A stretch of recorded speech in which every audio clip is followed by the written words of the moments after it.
Welcome back to സാലൻ learning. ഗ്ലമിസാണ്. So Sunita in space എന്ന് പറയുന്ന അടിപൊളി ചാപ്റ്റർ നമ്മളിങ്ങനെ പഠിച്ചുകൊണ്ടിരിക്കുകയായിരുന്നു. കുറെ കാര്യങ്ങളൊക്കെ ഓൾറെഡി നമ്മൾ ഡിസ്കസ് ചെയ്ത് കഴിഞ്ഞിട്ടുണ്ട്. അപ്പൊ ഇന്നത്തെ വീഡിയോയിൽ നമ്മൾ നോക്കുന്നത് നമ്മുടെ സ്പേസിലുള്ള സുനിത വില്യംസിന്റെ ലൈഫിനെ പറ്റിയാണ്. അതായത് Sunita's experiences of living in space അല്ലെ. നമുക്കറിയാം സുനിത വില്യംസ് എന്ന് പറയുന്ന ആള് സ്പേസിൽ ഒരുപാട് സമയം ചെലവഴിച്ചിട്ടുള്ള ഒരാളാണ് അല്ലെ. അപ്പൊ അവരുടെ ലൈഫ് എങ്ങനെയായിരുന്നു, അവരും അവരുടെ ഫ്രണ്ട്സും ഒക്കെ ഉണ്ടാവും, ഒരാൾ ഒറ്റയ്ക്ക് ആവണമെന്നില്ല. അപ്പൊ അവരുടെയൊക്കെ എന്തൊക്കെ എക്സ്പീരിയൻസ് ആണ് അവർക്ക് ഉണ്ടായത്, ഏർത്തിലെ ലൈഫ് പോലെ തന്നെയാണോ നമ്മുടെ സ്പേസിലുള്ള ലൈഫ് എന്നൊക്കെയുള്ള കാര്യങ്ങൾ ഇതാ അവരുടെ എക്സ്പീരിയൻസിലൂടെ നമ്മൾ മനസ്സിലാക്കാൻ പോവാണ്. സോ അവിടെ ആദ്യം തന്നെ ഇതാ പറഞ്ഞിരിക്കുന്നത് we could not sit at one place. നമുക്ക് ഒരു സ്ഥലത്ത് എന്ത് ചെയ്യാൻ പറ്റുന്നുണ്ടായിരുന്നില്ല, ഇരിക്കാൻ പറ്റുന്നുണ്ടായിരുന്നില്ല. We kept floating in the space ship from one end to another അല്ലെ. അപ്പൊ സ്പേസിൽ ഉണ്ടായിരുന്ന അവരുടെ കുറെ പിക്ചേഴ്സ് ഒക്കെ അവൈലബിൾ ആണ്. അതൊക്കെ നോക്കുന്ന സമയത്ത് ഇതാ ഈ കാണുന്ന പിക്ചേഴ്സ് ഒക്കെ നോക്കുന്ന സമയത്ത് നിങ്ങൾക്ക് മനസ്സിലാവും അവിടെ ഇവിടെ പിടിച്ചും ബെൽറ്റ് ഇട്ടിട്ടും ഒക്കെ ഇങ്ങനെ എന്ത് ചെയ്യാണ്, ചേർത്തിരിക്കുകയാണ് അല്ലെ. അല്ലാതെ അവർക്ക് എന്ത് ചെയ്യാൻ പറ്റില്ലായിരുന്നു, പ്രോപ്പർ ആയിട്ട് ഒരു സ്ഥലത്ത് ഇരിക്കാനോ അല്ലെങ്കിൽ നിൽക്കാനോ വീണു പോവാതെ അല്ലെ ഒരു സ്ഥലത്ത് നിൽക്കാനോ ഒന്നും പറ്റില്ലായിരുന്നു. അവരിങ്ങനെ ഫ്ലോട്ട് ചെയ്യും. നമ്മള് വെള്ളത്തിലൊക്കെ എന്തെങ്കിലും ഇട്ട് കഴിഞ്ഞാൽ ഫ്ലോട്ട് ചെയ്യത്തില്ലേ, അതേപോലെ അവരിങ്ങനെ എന്ത് ചെയ്യായിരുന്നു, ആ സ്പേസ് ഷിപ്പിൽ one end to another end അല്ലെ ഫ്ലോട്ട് ചെയ്തുകൊണ്ടിരിക്കുകയായിരുന്നു എന്നാ പറയുന്നത്.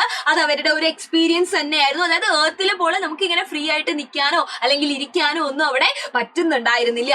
പിന്നെ എന്താണ്, water too doesn't stay at one place. ഇപ്പം ഇവര് ഹ്യൂമൻ ബീങ്സ് മാത്രമല്ല, വെള്ളം പോലും എന്ത് ചെയ്യുന്നില്ല, ഒരു സ്ഥലത്ത് നിൽക്കുന്നില്ല എന്നാ പറയുന്നത്. It floats around as blobs അല്ലെ. അത് എന്ത് ചെയ്തോണ്ടിരിക്കുന്നു, ഫ്ലോട്ട് ചെയ്തോണ്ടേ ഇരിക്കുന്നു. To wash our face or hands we had to catch these blobs and wet paper with dum.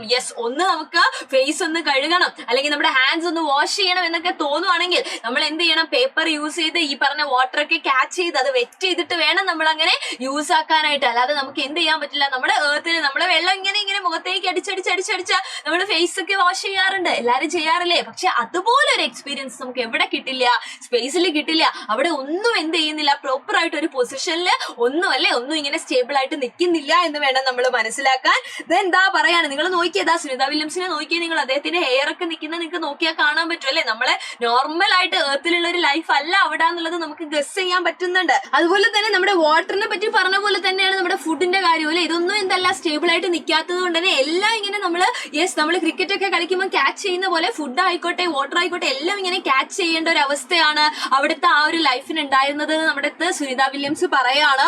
ഇനി ഇതാ നമ്മൾ നോക്കിയേ, in space there was no need to use a comb, my hair kept standing all the time. നമുക്കറിയാം നമ്മൾ എല്ലാവരും അല്ലെ, ഇപ്പൊ സ്കൂളിൽ പോകണമെങ്കിൽ നിങ്ങളൊക്കെ ഇതാ മുടിയൊക്കെ ചീകി ഒതുക്കി വെക്കാറുണ്ട്. എന്നാൽ നമ്മുടെ സ്പേസിൽ എന്തിന്റെ ആവശ്യമില്ല എന്നാ പറയുന്നത്, ഒരു കോംബ് യൂസ് ചെയ്യേണ്ട ആവശ്യമേ വന്നിട്ടില്ല.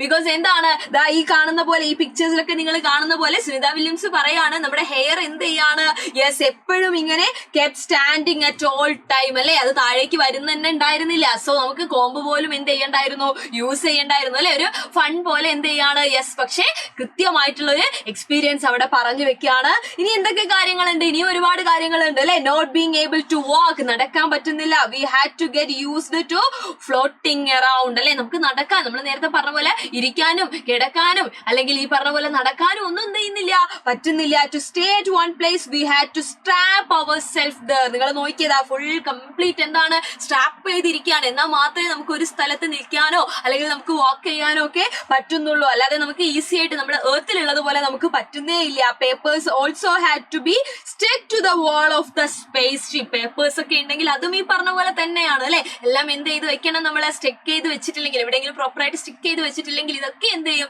ഇങ്ങനെ ഫ്ലോട്ട് ചെയ്തോണ്ടേ ഇരിക്കും അല്ലെ, ഇങ്ങനെ ഫോളോ ചെയ്തോണ്ടേ ഇരിക്കും. It was a lot of fun living in space but it was also difficult. അപ്പൊ അറ്റ് ലാസ്റ്റ് നമ്മുടെ സുനിത വില്യംസ് പറയാണ് ഇത് എന്താണ്, ഭയങ്കര ഫണ്ണാണ്. നമ്മളിപ്പോ പറഞ്ഞ കാര്യങ്ങളെല്ലാം നമ്മൾ ചിന്തിക്കുന്ന സമയത്ത് നമുക്കൊരു കോമഡി ആയിട്ട് തോന്നുന്നുണ്ട് അല്ലെ. പക്ഷെ അറ്റ് ദ സെയിം ടൈം അവിടെ ജീവിക്കുന്ന ആ ഒരു ടൈം എന്ന് പറയുന്നത് ഇവർക്ക് എന്തായിരുന്നു, കുറച്ച് ഡിഫിക്കൽട്ട് തന്നെയായിരുന്നു. ഈ കാര്യങ്ങളൊക്കെ നിങ്ങൾ ഒന്നുകൂടെ ഒന്ന് ചിന്തിച്ചു നോക്കിക്കഴിഞ്ഞാൽ മക്കൾക്കും മനസ്സിലാവും. നമ്മളൊരു ഫണ്ണായിട്ട് പറഞ്ഞിട്ടുണ്ടെങ്കിൽ പോലും, അല്ലെങ്കിൽ സുനിത വില്യംസ് ആ എക്സ്പീരിയൻസ് ഒരു ഫണ്ണിലൂടെ പറഞ്ഞിട്ടുണ്ടെങ്കിൽ പോലും ഇവിടെ കഴിയുന്ന ആ ഒരു സമയം എന്ന് പറയുന്നത് നമ്മൾ ചെയ്യുന്ന ഈ ഒരു നമ്മുടെ ഏർത്തിലുള്ള ലൈഫ് പോലെ അത്ര ഈസി ആയിരുന്നില്ല. ആ ഒരു എക്സ്പീരിയൻസ് എന്ന് പറയുന്നത് തികച്ചും എന്താണ്, ഡിഫിക്കൽട്ട് ആയിരുന്നു എന്ന് നമ്മുടെ സുനിത വില്യംസ് പറഞ്ഞു വെക്കുകയാണ്. അപ്പൊ ഈ ഒരു ചാപ്റ്റർ എന്ന് പറയുന്ന സമയത്ത് ഇതിനകത്ത് നമ്മുടെ സുനിത വില്യംസിന്റെ ആ ഒരു സ്പേസ് ജേർണി തന്നെയാണ് പഠിക്കുന്നത് അല്ലെ. അപ്പൊ അവിടുത്തെ എക്സ്പീരിയൻസ് എന്ന് പറയുന്നത് വളരെ ഇമ്പോർട്ടന്റ് ആണ്, മക്കൾ ഓർത്ത് വെച്ചിരിക്കുക. അപ്പൊ ഇനിയും കുറെ കാര്യങ്ങളൊക്കെ നമുക്ക് പഠിക്കാനുണ്ട് നമ്മുടെ EVS. അതൊക്കെ ആയിട്ട് മിസ് വീണ്ടും വരാം. അപ്പൊ എല്ലാവർക്കും thank you so much and by.